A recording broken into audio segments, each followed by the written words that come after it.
জাহিলিয়াতের বিরুদ্ধে যুদ্ধ করতে হবে।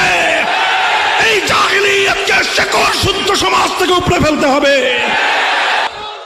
আলেম ওলামাদের কাছে বৈষম্যের বিরুদ্ধে কথা শুনলে, ন্যায় বিচারের কথা শুনলে একদল মানুষ মনে করে যে হুজুররা এই সমস্ত কথা বলে কেন?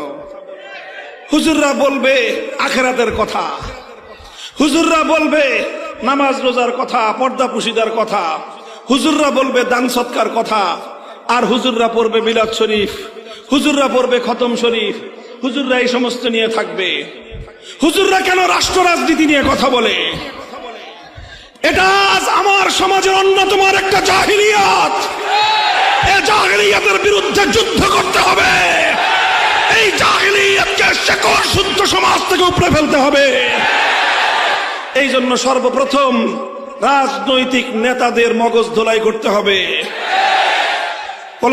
ওলামায়ে কেরামকে বলছি, মঞ্চগুলোতে, মাহফিলগুলোতে রাজনৈতিক নেতাদেরকে দাওয়াত দিবেন আলোচনা করার জন্য নয়, শোনার জন্য।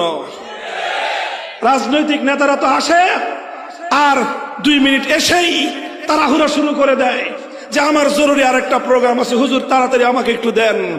এরপরে মাহফিল কমিটি কি করেন? হুজুরদের তাফসীরুল কোরআন বন্ধ করে রাজনৈতিক নেতার পেশাল শোনার জন্য মানুষকে বাধ্য করেন। এগুলো জাহিলিয়াত। এই জাহিলিয়াতকে বাংলার মাটি থেকে উপড়ে ফেলতে হবে। রাজনৈতিক নেতারা কান খাড়া করে শুনে রাখেন, মাহফিলে আসবেন কথা বলার জন্য না, ওয়াজ শোনার জন্য। শুনবেন, বয়ান শুনবেন, আর আলেমগণ এই রাজনৈতিক নেতাদেরকে সামনে রেখে রাজনৈতিক বক্তব্য দিবেন। অনেক কাল আপনারা হীনমন্য থেকেছেন, এজন্যই শেখ হাসিনারা কাদের উপর চড়ে বসবার সুযোগ পেয়েছিল। আপনারা উঠেন, দাঁড়ান, রাষ্ট্র রাজনীতি নিয়ে কথা বলেন, বলেন এদেশ আমার, এদেশ আমার পূর্বসূরীদের রক্ত দিয়ে আমরা কিনেছি।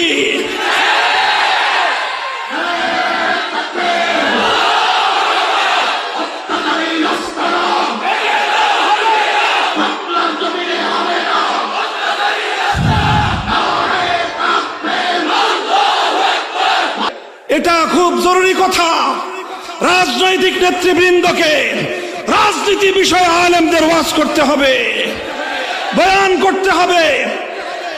তবে একটা কথা খেয়াল রাখবেন, দলীয় ওয়াজ করবেন না।